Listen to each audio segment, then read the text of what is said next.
What's up guys, this is Jomar and welcome to Tutorial by Jomar.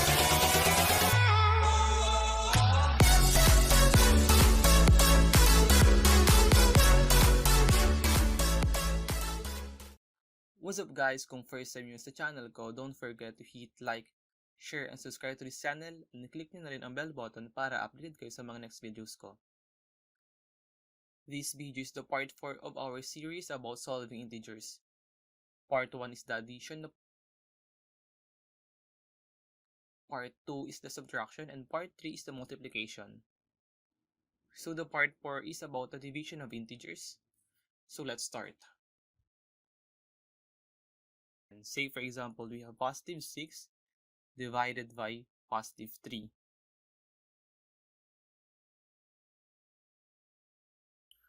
Rule number 1 is i-divide natin yung absolute value nila. So, ang absolute value is the value ng number regardless na kung ano yung sign niya. So, i-disregard muna natin yung sign niya. We have 6 divided by 3 is 2. Then, ang rule number 2 natin is kapag same sign sila, yung positive and positive, ang magiging sign ng answer natin is positive 2. Okay, let's proceed to another example. We have negative 6 divided by negative 3.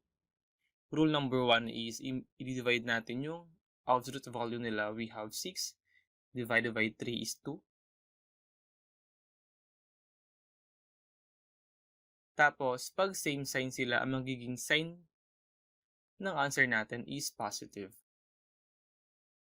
If divided by negative is a positive number. So, yung rule ng division tsaka multiplication is parehas lang. Again, ang rule ng multiplication tsaka division pag same sign and different sign is parehas lang. Let's proceed sa different sign. We have positive 6 divided by negative 3. Rule number 1 natin is, again, i-divide natin yung absolute value nila. We have 6 divided by 3, we have 2. And then, kapag different sign sila, we have positive and negative or negative and positive yung sign. Ang magiging answer natin dito is a negative number. So, we have positive 6 and negative 3. Answer is negative 2. Okay, another example. We have negative 6 divided by positive 3. We have 6 divided by 3. 6 divided by 3 is 2. Tapos, since yung sign nila is magkaiba, negative and positive, magiging answer natin is a negative number. So, we have negative 2.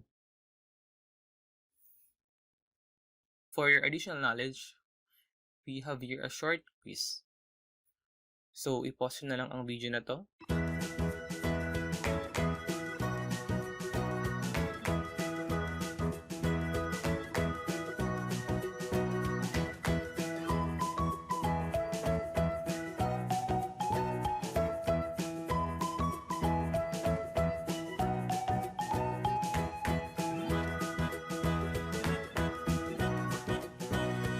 Okay, let's proceed to number 1. We have 8 divided by 1. We have, since magkaiba yung sign nila, ang magiging answer natin is negative. And 8 divided by 1, we have 8. Answer is negative 8. Hopefully, nagets nyo to. Divide muna natin. 8 divided by 1 is 8. Tapos positive and negative, ang answer natin is negative. So, we have negative 8. Let's proceed to number 2. We have negative 21 divided by negative 3. Since same sign sila, ang magiging answer natin is a positive number. And then 21 divided by 3, we have 7. So, answer natin is positive 7. Let's proceed sa number 3. We have Number 3, we have negative 45 divided by positive 15. We have, since magkaiba yung sign nila, magiging answer natin is a negative number. And then 45 divided by 15, we have 15 plus 15, we have 30 plus 15 natin, we have 45. So, ilang 15 yun? We have 1, 2, and 3. So, 45 divided by 15 is 3. Since ang sign nila is magkaiba, we have negative. So, we have negative 3. Okay, let's proceed to number 4. Number 4, we have 90 divided by negative 10 divided by positive 3. Ang gagawin natin, unahin muna natin yung 90 and 10. Parang madali silang solve. Since magkaiba yung sign, we have negative, positive 90, tapos negative 100. So, magkaiba yung sign. So, we have negative 90 divided by 10, we have 9.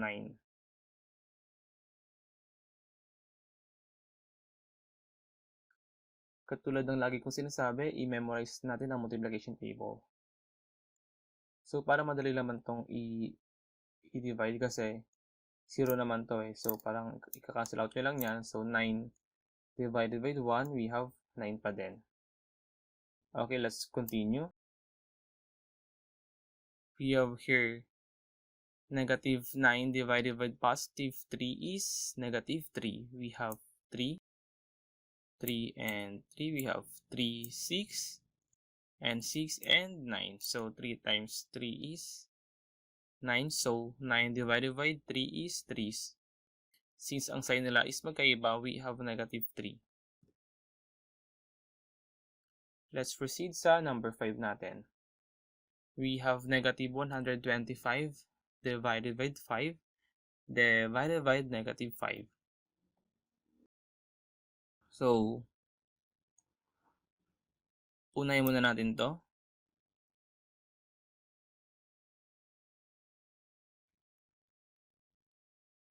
Since magkaiba sila ng sign, we have negative na agad. Alam na natin yun.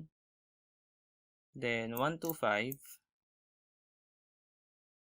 divided sa